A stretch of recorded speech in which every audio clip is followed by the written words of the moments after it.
Welcome to the Spirit Guide Daily. Hey, when we're in a collective, we all share energy, and these are timeless readings that will cross your path when they were meant to. The Intrepid Thelema deck is bringing you predictive cards. I love this deck.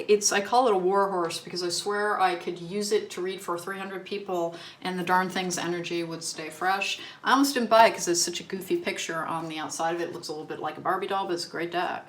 This is the Whispering Woods Oracle cards or inspiration cards, and these are the Woodland Creatures Oracle cards as well. Let's get going here. What's coming up for the King of Cups in the upright? Why am I saying because I just did a reading where the King of Cups was there as well. The King of Cups is an emotionally pleasing male, usually. It doesn't have to be someone who identifies as male.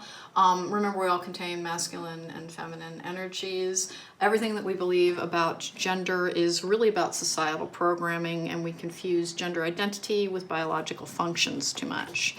This comes out with the Five of Pentacles in reverse, which is an easing of a set of circumstances.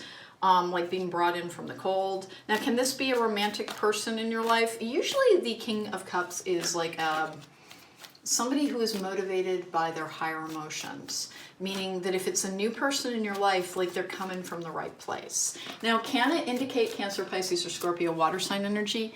Yes. But I rarely assign astrological meanings to the court cards unless I'm in a personal reading and it's one of the signifiers. With the Empress in the upright, which is the birth of something new, the start of something new, indulgence. The Empress is one of the cards for like enjoying the physical body as well. Listen, there's almost no way around this, and it's been happening in several piles, is that some of my people are like ready to embark on their next relationship. The start, like with an easing of anxiety, which is one of the meanings of the Five of Pentacles in the upright. In reverse, Five of Pentacles in the upright, it's no bueno, it's not a good card. It is a card of isolation, of deprivation, sometimes of poverty, sometimes of ill health, and often of anxiety.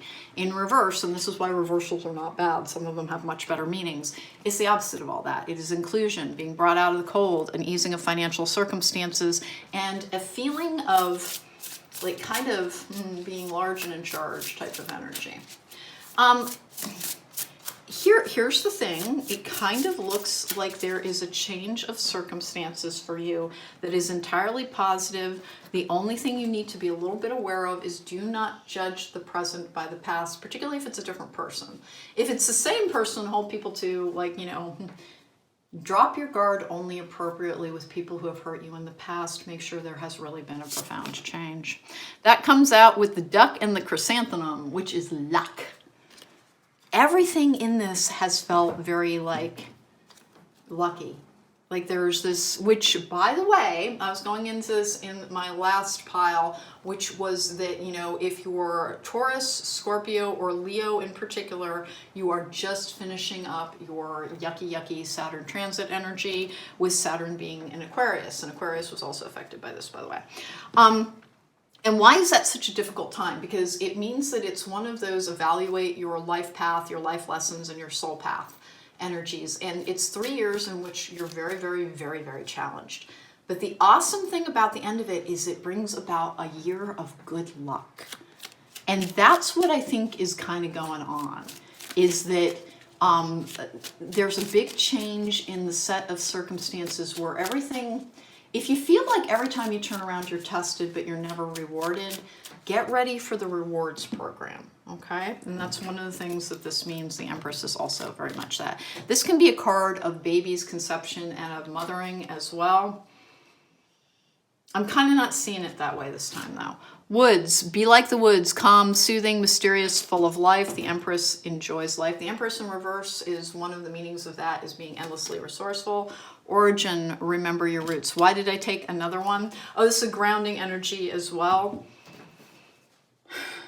One of the hardest things about healing and moving forward is that as you start to undertake things that maybe you've set aside as you were healing, it can in fact make you feel triggered. And you have to adhere to a very robust, well, what got me to a place of feeling healed? I will make sure to double down on that. Don't ever forget that there are cord cutting frequencies all over YouTube as well. If you are embarking on new relationships or new opportunities, but you have been healing from codependency or attachments, What you need to do is, like, every single night, plug in one of those cord cutting meditations. Literally, they are all over YouTube, and some of them are incredibly good. One of my favorite ones is like 5 minutes long. I think it's Maitreya Fields or something like that. I genuinely enjoy it. But add that in before your meditative practice and ask for guidance. And don't forget, people with anxiety issues, this is somebody who's recovering from anxiety, often don't meditate very well. So you may need to engage in open-eyed and active meditation, which involves sometimes listening to healing or balancing frequencies as you walk, as you clean, as you spill off that extra energy. Working out works for some people as well. For me, I go to a place where, like, I'm able to be alone in some woods, and that is one of the easiest places for me to meditate. And my eyes aren't closed, by the way. It's really hard to explain. I get a lot of messages while I'm just kind of like in a peaceful place, but I'm completely alert. I am not somebody who meditates well. People think of yourself as having a very fast processor for a brain. If your brain goes 1,000,000 miles a minute, stilling it can be very difficult.